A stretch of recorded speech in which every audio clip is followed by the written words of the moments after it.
Support for the show comes from Public. Lately, it feels like there are two types of investing platforms. Some are traditional brokerages that haven't changed much in decades, and others feel less like investing and more like a game. Public is positioned differently. It's an investing platform for people who are serious about building their wealth. On Public, you can build a portfolio of stocks, options, bonds, crypto without all the bugs or the confetti. Retirement accounts? Yep. High yield cash? Yes again. They even have direct indexing. Public has modern design, powerful tools, and customer support that actually helps. Go to public.com/market and earn an uncapped 1% bonus when you transfer your portfolio. That's public.com/market. Ad paid for by Public Holdings. Brokerage services by Public Investing. Member FINRA SIPC. Advisory services by Public Advisors. SEC registered advisor. Crypto services by Zero Hash. All investing involves risk of loss. See complete disclosures at public.com/disclosures. Small businesses are the pulse of every community. They bring people together, create opportunities, and drive growth. Chase for Business helps business owners like you with personalized guidance and convenient digital tools all in one place. With that guidance and your determination, you can take your business farther and help build a brighter future for your community. Learn more at chase.com/business. Chase for Business. Make more of what's yours. The Chase mobile app is available for select mobile devices. Message and data rates may apply. J.P. Morgan Chase Bank, N.A. Member FDIC. Copyright 2026. J.P. Morgan Chase & Company. You need to make a huge presentation in an hour. Luckily, Adobe Acrobat Studio uses AI to take all your documents and generate a presentation with a single click, building slides faster than ever before. So if you need a last-minute pitch deck, do that with Acrobat. Need to level up your presentation design? Do that with Acrobat. You have 30-plus documents that need to be simplified into a proposal? Do that with Acrobat. Learn more at adobe.com/do-that-with-Acrobat. Bloomberg Audio Studios. Podcasts, radio, news. This is a breaking news update from Bloomberg. Instant reaction and analysis from our 3,000 journalists and analysts around the world. I'm Kaylee Lines alongside Joe Matthew, the president, concluding his speech, which lasted just under 2 hours, setting a new record for a State of the Union address at about 1 hour and 47 minutes. President Trump now leaving the rostrum. He will make his way back up the aisle. Probably Joe Matthew shaking hands as he goes, having concluded this speech, which took us from domestic affairs to geopolitics. And of course, as the president concluded his speech, through 250 years of American history. That's right, Kaylee. As the chairman of the Joint Chiefs and the chiefs themselves leave the chamber, the President of the United States wrapping the longest State of the Union address in American history. As I speak to you live from Statuary Hall, just outside of the House chamber where this is taking place, with the live view of the President still taking selfies there with Kat Kamek. We're going to see all the members stream by. In fact, they're just now beginning to leave the room. There were a couple of folks who left early, in Ilhan Omar and some of the other Democrats who were not very happy about what the President was saying there. That did, Kaylee, break into a little bit of a call and response there as the President veered off the script. But you're right. He began with the issue that we've been talking about every day here on Bloomberg TV and radio for weeks and months, and that's affordability. The President of the United States talking about getting prices down. He talked about seeing gas when he was on the road for less than $2 a gallon, which is not something that many Americans enjoy, saying that our State of the Union is strong and pointing to the end of DEI, among other issues that he got to very early in the speech, and then, of course, got to the tariffs. Kaylee, many of us were wondering exactly what he was going to say to the justices of the Supreme Court who were sitting there in the front row. And he kept his remarks fairly temperate. He talked about the unfortunate decision. He didn't call anyone out by name. He spent more time calling out Democrats tonight, Kaylee, for not standing up to applaud him. Yes, and telling Democrats that they were to blame for higher prices Americans are facing, including on health care. To your point on tariffs, Joe, after calling the Supreme Court ruling unfortunate, he also said congressional action on tariffs will not be necessary, suggesting he will be taking other action at the executive level. But he did have some specific asks of Congress tonight, calling on Congress to codify his most favored nation rule when it comes to drug prices, to pass an investment ban on firms buying homes, to pass a stock trading ban for members of Congress. He also wants Congress to pass a law law barring any state from granting commercial driving licenses to illegal aliens. So he did have some requests for the legislative branch, even if he largely spent the majority of this almost 2 hours, Joe, talking about things he has seen himself as achieving at the executive level. And pointing to more things that he wants to get done, to your point, calling on Congress to pass the Save America Act, Kayleigh. And when he got to that matter of voter ID, he called out Democrats. He said they want to cheat. They have cheated, and their policy is so bad. The only way to get elected is to cheat, and we're going to stop it, he said. This was a very tough speech on Democrats, most of whom sat on their hands for most of the night. And I'll just let everybody know that we did replay the beginning of the speech from last year. Al Green, the congressman, Democrat from Texas, was escorted from the chamber once again. He brought a sign with him, Kayleigh, which does not make the sergeant at arms or the speaker very happy. And as he tried to address the president firsthand, he was taken out of the room by the sergeant at arms. He went straight to Stat Hall to start doing interviews after that. We turn to our panel that is here with me on set in Washington. Bloomberg's Jeff Mason alongside me, as well as Bloomberg Politics contributors Rick Davis and Jeannie Shanzano. So this was perhaps not as long as some of us anticipated or maybe feared. He covered a lot of ground, though, Rick Davis. As promised, he said he had a lot to talk about. He certainly did. How'd he do? Yeah, look, I think it was a different kind of speech than what we're used to seeing from President Trump. Normally, he paints a pretty dark picture of the country in order to say how much he has changed and made it better. He actually started off with the positive report card. And at a time when most people are tuned in, the first 30 minutes of this speech, he's going to get the highest number of eyeballs on the TV. He talked about affordability, the economy, the things that he said he has to do to be able to get this thing reset for the midterm elections. Then the next 30 minutes, he descended into that evil place, attacking Democrats viciously.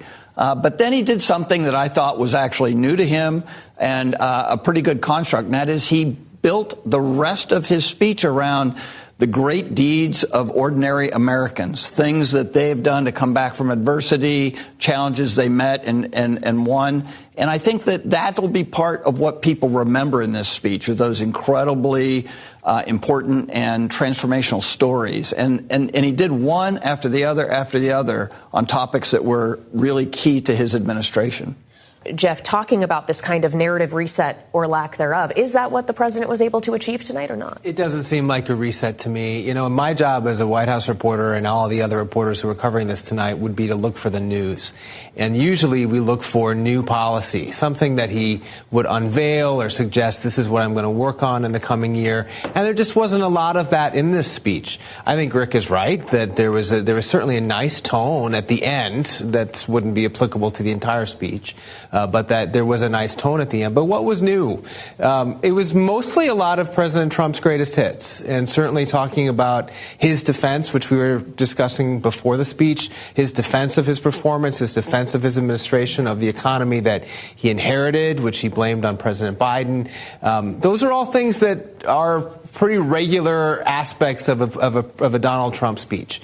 There weren't at least a lot of major new policies with regard to the economy, with regard to affordability, even though, again, he did address it and he touched on it. But he didn't offer a vision for how it's going to go forward. Joining us now, as you can see, if you're with us on Bloomberg TV, is the Secretary of the Interior, Doug Burgum. Mr. Secretary, great to have you with us here on Bloomberg TV and radio. I'd like to zero in on the president's speech with you from your vantage point. Record length and a lot to talk about. What did he propose for the year ahead that's important to your agency? Well, let's just start at the top line. This is incredibly courageous, forward-looking talk and celebrating our 250th anniversary as a country, going literally back to our founding. And then tonight, who would have known when you're coming to hear the speech, you're going to get an opportunity to be present for the Medal of Honor being delivered twice. One for heroics from a warrior from World War II and Korea War who's 100 years old, and then someone who just weeks ago was courageously led the charge as one of our helicopter pilots when they were arresting Maduro.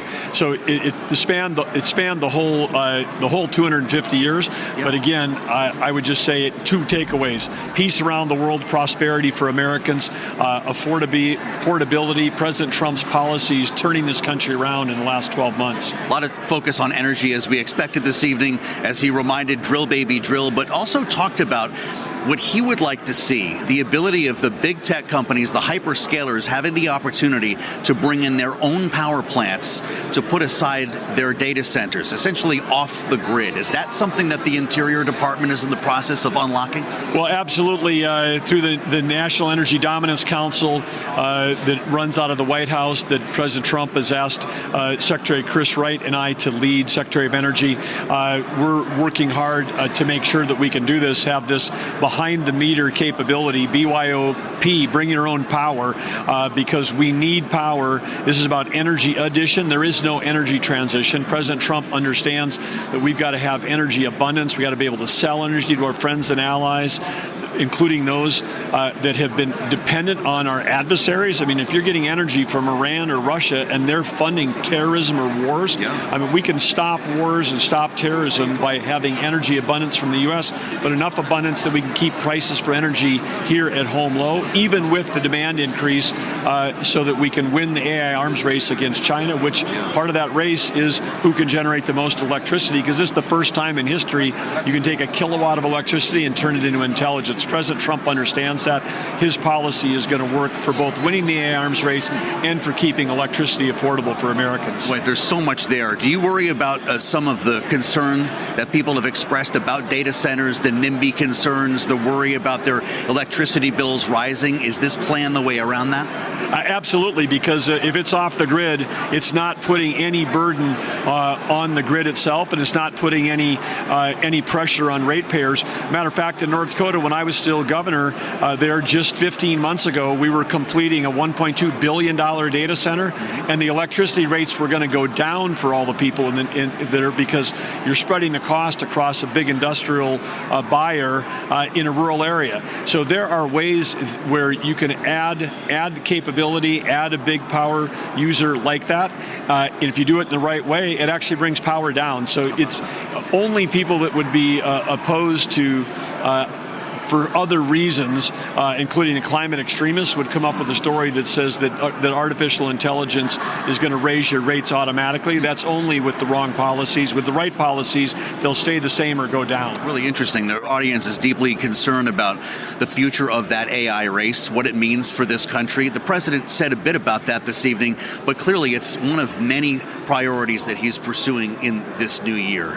What's the most important way to win that AI race, even as the markets start to question some of the spending that we're seeing from these massive companies? They're the size of countries, Mr. Secretary. Yes, well, but again, this is we're in recovering new territory, and we're going to see incredible capital flows around the world, and those capital flows, record capital flows, are going to go to places that have ample, affordable, reliable, and secure power, and that's going to be countries, and it's going to be states within those countries, within Europe. It may be certain countries as opposed to all of the EU. Secretary Chris Wright and I today met with 21 energy ministers from Central and Eastern Europe. Again, the race is on. People that have sensible energy policies that focus on affordable, reliable, and secure energy are going to see a boom in investment going forward, because it's not just the data center, it's what follows that, advanced manufacturing, the physical AI, because AI will be the greatest productivity increase that humanity has ever seen. It really is an extension of human capability, whether it's curing cancer, providing a tutor for every school kid in the world, or solving the most complex problems that we've ever faced. This is something that we need, and America and the free world needs to make sure that we're competitive in this AI arms race, and the way we do that is generate more power. Energy addition, there is no such thing as energy transition if you're shutting down 7x24 secure base load and adding intermittent, unreliable, foreign-sourced energy. That's energy fantasy. President Trump's focused on energy reality. You're not only the Interior Secretary, but you're also a surrogate of the president. Typically, after the State of the Union, we see Cabinet Secretary secretaries fan out across the country to hit home, to deliver the message that the president began tonight. Do you have travel plans? What do the next weeks and months look like for you? Well, absolutely. And of course, all the cabinet secretaries will tie it in with part of their job. So I'm going to be heading out to western states where we have a large degree of federal land, a lot of intersection with those federal assets. What we like to say, the Department of Interior has got the largest balance sheet in the world. 500 million acres of land, 700 million acres of subsurface rich with minerals, 3 billion acres of offshore from American Samoa to the U.S. Virgin Islands, Gulf of America, which represents a huge energy component mix for our country. But yeah, we'll be spanning out and delivering the message, and the message is one that's a forward-looking prosperity. When you talk about the policies for your businesses, we're talking about cutting taxes, massively cutting regulations, record investment, incomes are up, inflation is down, interest rates are down, and affordability of housing is becoming more affordable. I mean, President Trump's right. We are entering a new golden age of abundance. This first year was an amazing 180-degree turnaround. The next year going forward could be nothing short of an economic miracle. We'll be watching for you here in Washington and on the campaign trail throughout the midterms. Mr. Secretary, thanks for joining us once again on Bloomberg TV and radio. Thank you for being here. Absolutely. And Doug for being in front of this great statue of one of the great North Dakota. We worked that out for you on the North Dakota statue here in Stat Hall. Kaylee, I'll send it back to you in the Bureau. All right, Joe, with the Secretary of the Interior, thank you so much. And here with me in our Washington studio still as we round out this evening, Bloomberg's Jeff Mason, alongside Bloomberg Politics contributors Rick Davis and Jeannie Shanzano. So we've now gotten through the speech, the Democratic response, both of which, at least in part, centered around the idea of affordability. The question is going to be where that narrative goes next in the aftermath of this. Jeff, did we really hear the president saying much today in terms of how he is going to further advance the so-called affordability agenda, if you will? What's the action we can expect next if he wants to get prices down? Yeah, I think that's the big question for Republicans, and it's the question that he had to answer tonight, and that his administration and his fellow Republican lawmakers in Congress have to answer as they go into the midterms. I don't know what the answer is. He talked a little bit about tariffs. He talked about the tax cuts from the big beautiful bill. He, again, as I said before, defended his record or praised his record really from the first year as something worth running on. But he didn't come out and say, this is part two. This is my next sort of goal for working on affordability going forward. He talked a little bit about health care, but otherwise not a whole long list of policy ideas for the next several months. Well, and health care was one of the areas, Rick, in which he was making a specific ask to Congress, codify my most favored nation rule. He also asked them to ban investment firms from buying homes in an effort to obviously address the housing and supply issue we have in this country. But given that it is an election year, the midterms are getting closer with every day that passes. Are we actually going to see legislation in that regard or any others? Yeah, I don't think there's really going to be an appetite in Congress to spend a lot of time legislating. This is a year where they go back to their districts and they try to win re-election. So certainly the energy that the House had to pass his, big, beautiful bill and other items in the first year agenda is just not going to be there this time. Plus, even their margins are slimmer than they were at the start of the last year. And I, too, was surprised that he didn't spend more time on health care in the sense that, this is the cause of the greatest, longest government shutdown in history just a few months ago. And yet he really just sort of retreaded the same rhetoric that he's done before. So, yeah, I think there's something in there that he could campaign on. These are not programs that are necessarily new, but if he actually stuck with it and talked about these housing issues, talked about some of the drug pricing activity, talked a little bit about, what's going on with healthcare, and of course, really dug in on some of these affordability issues, that could actually be a platform to go forward. I don't think it's so much he needed something new today, but can he actually sustain the rhetoric that he gave to the American people tonight longer than one night?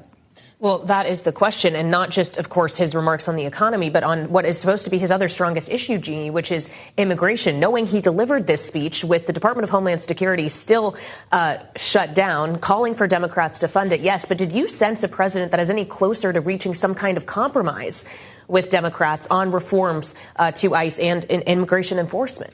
No, and this was another area I was surprised by, because the president seemed to double down. He talked a lot about the border, and then he consistently kept talking about the fact that the immigrants are criminals, something that we know is not true, and the people they are deporting are criminals. Even his own government says that is 7 to 14% of the people deported, and it doesn't work for him in any way. It is not true, and it doesn't address the problems that Democrats have raised, or the problems, quite frankly, the American public have raised. And the Democrats would like nothing more than to keep talking about this. It's the first time, and I know that Rick knows this issue so well, that Democrats, probably in decades, have been on the popular right side of immigration. They are thrilled and they want to stay there. So he did them a favor. I also thought it was interesting how Governor Spanberger addressed both that issue and the economy. I think it's probably a little bit of a playbook for how Democrats are going to address these issues in the coming months. She asked, is the president working for you? Is the president helping on affordability? She didn't name check the two people who were killed in Minneapolis, but she mentioned that ICE agents had killed Americans on the streets of the United States. Those are pretty salient points that she made in a much shorter speech that I imagine we'll be hearing Democrats repeating in the coming months. And we just have less than a minute left, Jeff, but the president did touch on Iran this evening, saying he would prefer diplomacy, but saying he will never allow the world's #1 sponsor of terror to have a nuclear weapon. By the time this week is out, could we very well have see the president decide that diplomacy will not work? It's hard to say. I mean, this is a decision that we've been looking for and waiting for some time now. He talked about it, as he said, but he didn't really give an indication of the direction that he's going. Saying that he wants diplomacy is something that he has said before. So we'll see if they are able to come up with a deal. Talks in Geneva on Thursday. Meantime, it's almost Wednesday here in the United States. As we round out the State of the Union evening, we're approaching midnight. Bloomberg's Jeff Mason and Bloomberg Politics contributors Rick Davis and Jeannie Shanzana with us throughout the coverage this evening. We so appreciate you joining us, and we thank you for joining us on this special coverage of President Trump's State of the Union. I'm Kaylee Lyons alongside Joe Matthew.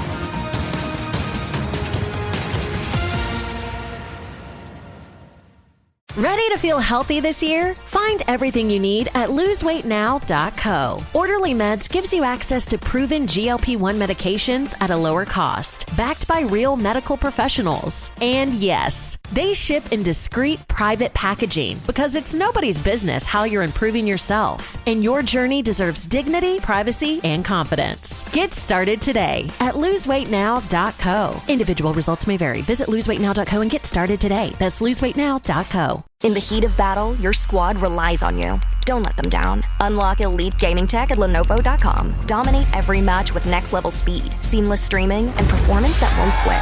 Push your gameplay beyond performance with Intel Core Ultra processors for the next era of gaming. Upgrade to smooth, high-quality streaming with Intel Wi-Fi 6E and maximize game performance with enhanced overclocking. Win the tech search. Power up at Lenovo.com. Lenovo. Discover a spectacular island destination with crystal blue seas, endless sunshine, and the cool Bahamian breeze. Baha Mar, located in Nassau, Bahamas, offers your choice of 3 luxury hotels: the richly refined Rosewood, the playfully hip SLS, and the stylishly modern Grand Hyatt. With over 45 restaurants, bars, and lounges, Baha Mar serves up delicious dining from world-renowned chefs like Daniel Boulud and Marcus Samuelson. Nightlife venues like the new Jean Baptiste Jazz Club, and the Caribbean's most luxurious casino.